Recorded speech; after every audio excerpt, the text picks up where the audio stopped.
Sabi ng asawa ko, "Ayan, kaka-vlog mo yan, kaya ka ganyan, kaya ka nilalagnat, kaya ka walang boses." Hindi niya alam, kaya ako ganito kasi, kaya ako nagkasakit kasi sakit yon ng walang pera, char. Hi guys, happy Sunday. Ito na yung part 2. O mga bestie ko. Ito na yung part 2 na video ko simula kahapon. Kahapon mga loves ko ay pangalawang araw ko yun. Ngayon pangatlo. Yung unang araw ko mga bestie ay wala talaga akong boses. As in, bulong lang. Ngayon, kahapon may boses na ako. Ngayon pangatlong araw, okay na.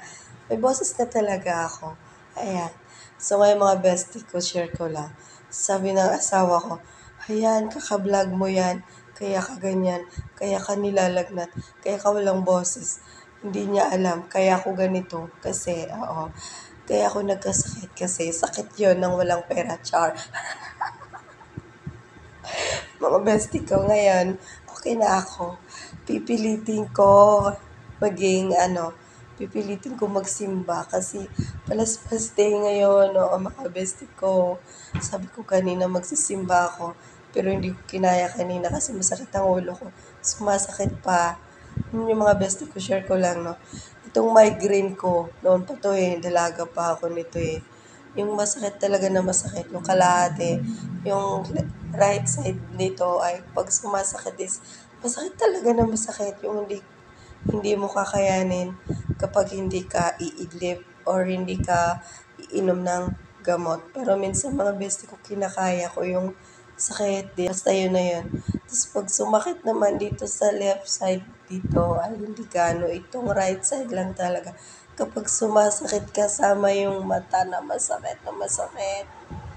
Parang yung dito ko, yung dito na ulo ko ay para siya walang boses. Sabi ko nga, sakit to ng walang pera. Yun mga ba, guys? Share ko lang. Okay na ako, yes.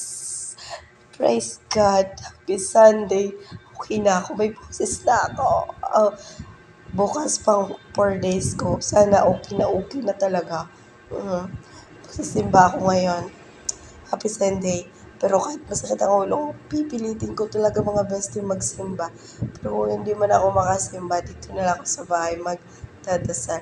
Yun lang mga bestie ko. Ingat po tayo lahat. Happy Sunday. Palaspas day. Kung wala ka namang gagawin ngayon, magsimba ka.